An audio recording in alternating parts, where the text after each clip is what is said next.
It is Tuesday morning, and I'm getting ready to put coat number 3 on my spalted maple footstool here.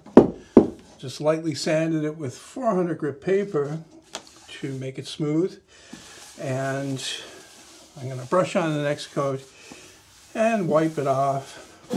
And while I'm doing that, I thought I would talk to you guys about a couple things. First up, I want to talk about some comments I got on this stool here and the way it's made, and how many comments I got on the structure here.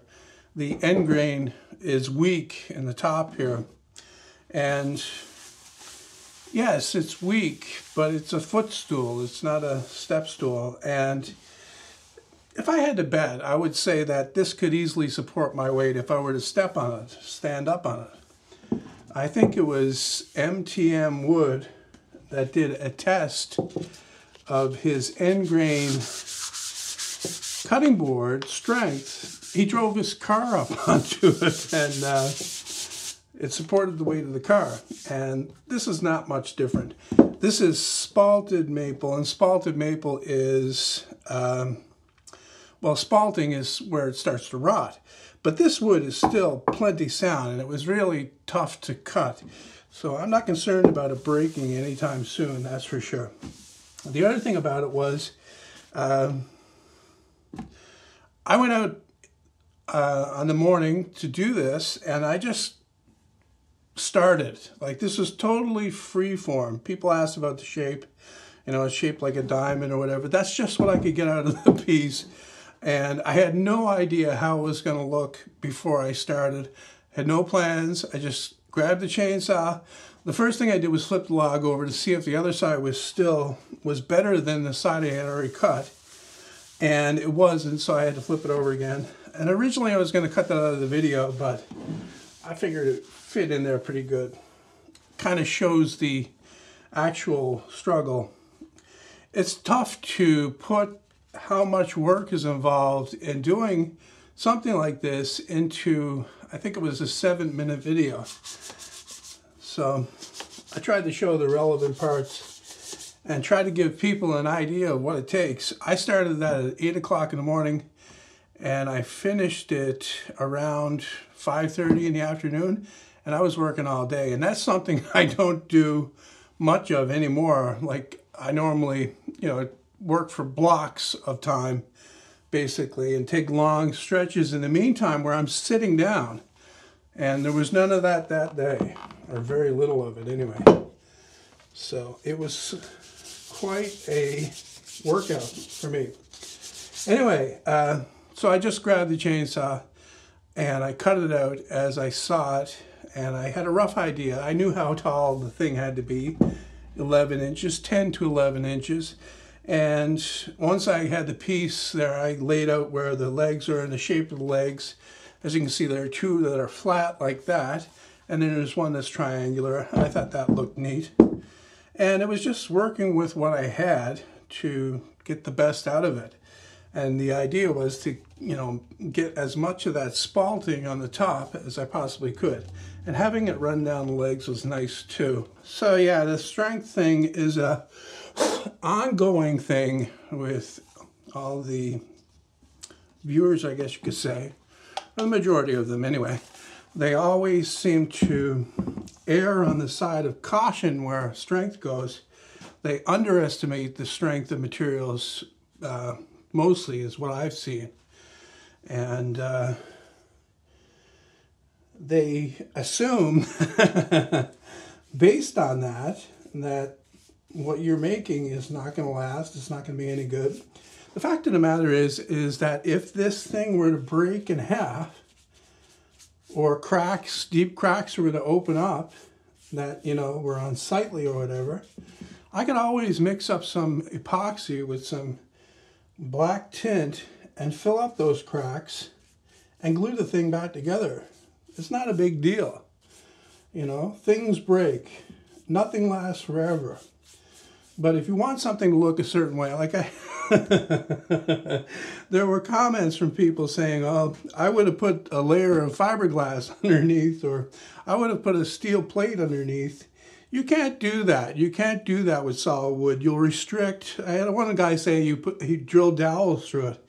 You'll restrict the movement of the wood, and that'll make it even worse. Not only that, it makes it look ugly. So I wasn't interested in making something that was ugly. I wanted something that was pure and simple and really showed off that spalting.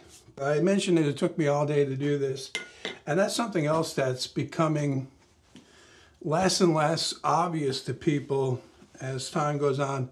I think that they're becoming desensitized to stuff like this. Because they see so much of it now. Back, before there was any internet, no one, it'd be rare to see something like this. So people would be more impressed, with it, especially if they had any understanding of what it takes to do something like this. These days, people just see that, oh, yeah, I saw that last week. Even though it was a completely different thing, I saw that last week.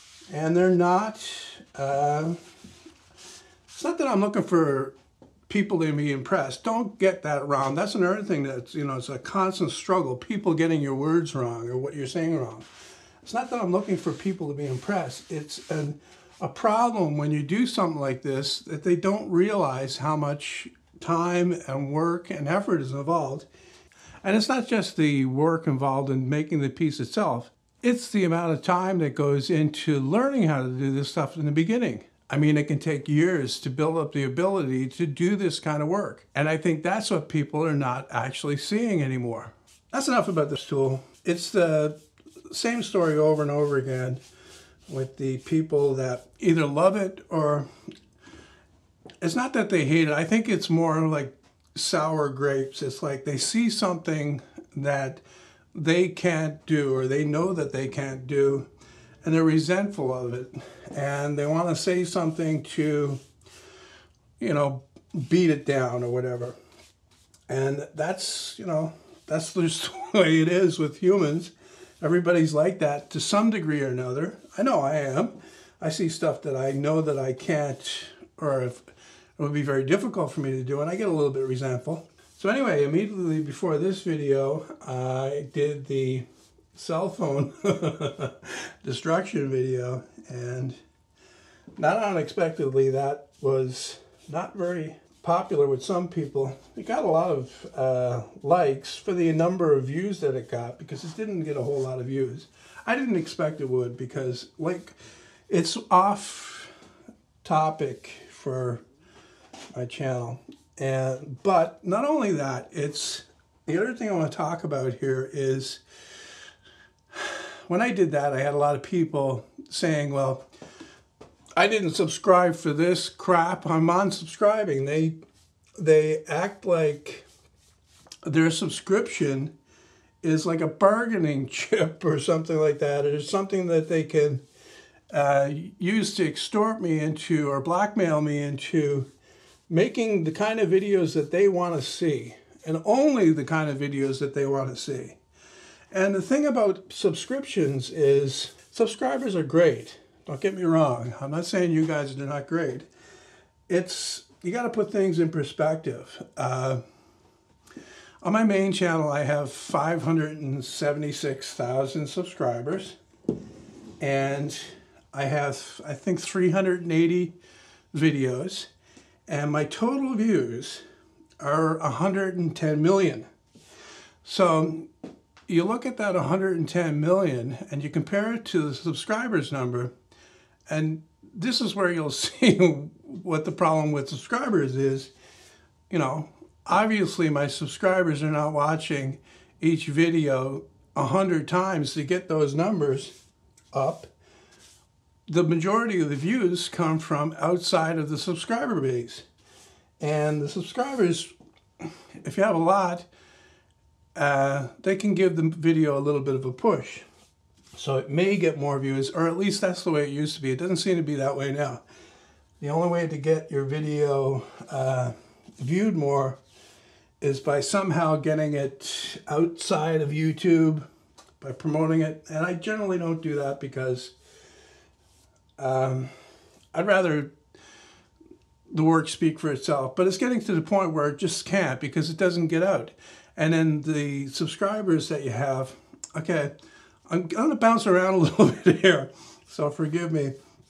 The subscribers that you have, I have 576,000 on that channel, and I would gladly give up half that number, bring it down to half that, if I could get a more loyal audience.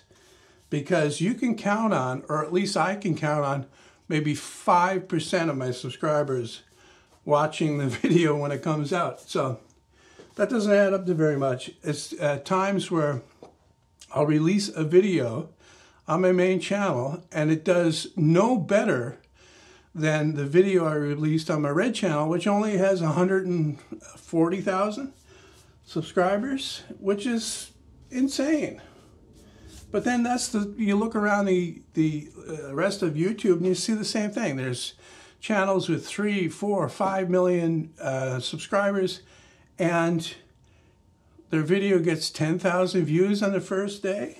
It's crazy. So audience loyalty is what really counts for me. And like I say, I would gladly give up more than half. I'd bring it right down to 100,000 if I had 100,000 loyal people in the audience. Okay, so what do I mean by loyal? I mean viewers that watch all of your videos. And I know a lot of people say that they don't see them come up in their feed or whatever. There's a solution to that. Every time you log into YouTube, go to your subscription page. It's the tab up at the top. I don't want to say this because YouTube changes stuff around so much that I'll be saying this and people will be looking for it a year down the road or even a month down the road. And where's that? I can't find that. It's a list of all the people that you subscribe to, and it shows all their recent videos, all of them, not a select amount, all of the videos. And that's the way I operate. When I want to see the new videos come out, that's the page I go to. That's the way to go. Now, isn't this gorgeous? The stuff that I'm using is satin, so it doesn't have a real shininess to it once it's dry. It has that more muted or matte look to it, which is, I think, well, it doesn't look as plasticky anyway. So yeah, the loyal audience, not necessarily the obedient audience. That's not what I'm looking for. I'm looking for viewers that will watch the videos when they come out, comment if they want to.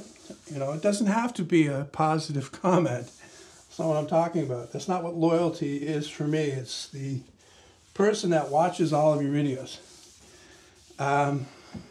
Because that's what makes the biggest difference, actually watching the videos. All right, so that's looking pretty good. I don't think I missed anything.